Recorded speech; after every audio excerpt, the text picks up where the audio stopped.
gudoomiyaha xisbiga mucaaradka ee gobolka Saraar Mudane Maxamuud Hilbayare oo aan maanta ku booqanay xafiiskiisa ayaa nooga warbixiyay waxqabad la'aanta ka jirta gobolka Saraar waxaana hadaladiisa ka mid ahaa sida tan halkan waxaan kaga hadlayaa maanta si jaraa'id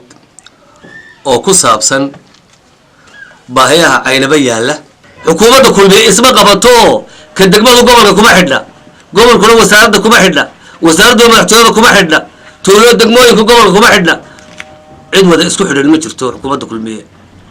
maamulku de sidaa maaha nin waliba halku joogo ha yeesho maaha dee wasaami bay ku leeyihiin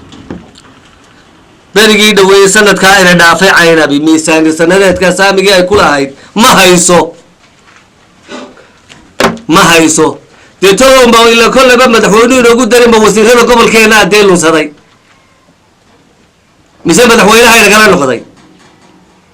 miisaan sanadeedka saldaqad la noogama dhisin oo caynaba loogama dhisin barakac baa jooga cid waliba waa joogta abaar baa ku dhacday wax alla booyad biyo aan loo sheegan maayo miisaan sanadeedka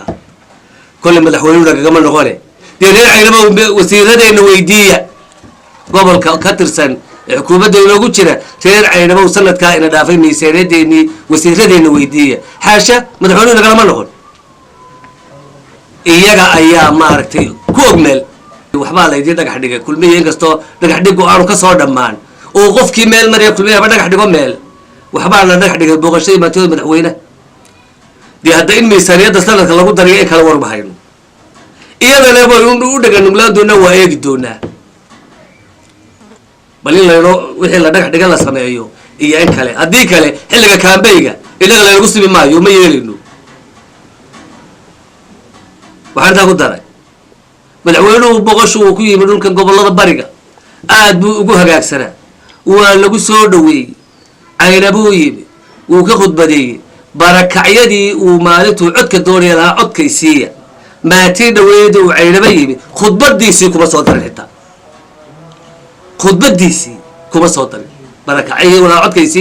codkaysiiya ee caydhararaa khudbadiisii kuma uu soo darin madaxweynuhu abaalkooda ma ahayn madaxweyne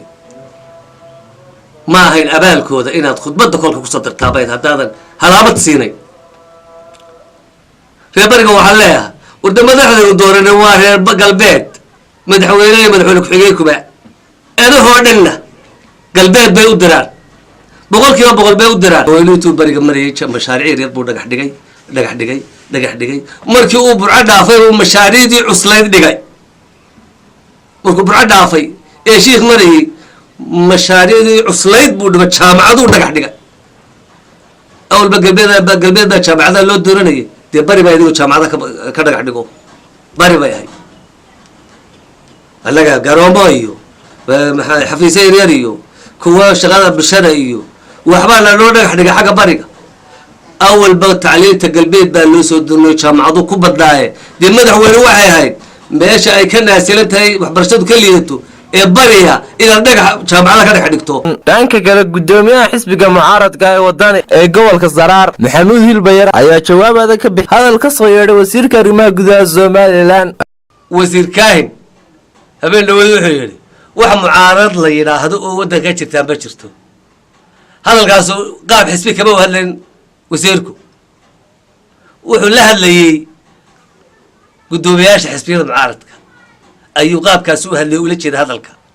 laakiin qaab mucaaradeed uma u hadlay waayo hadalkaa uu hadlayay wasiir kuma habboona oo xukuumad kuma habboona oo anigu odhan maaya mujaahidka anigu waxaan u aqaanaa dad badan laayaan u aqaane master kaahin wasiir kaahin kuma habboona waxaan leeyahay wuu jiraa mucaarad laakiin waxaa wada wax socdo oo la tilmaamaba la waayay xukuumaddiiba laga waayay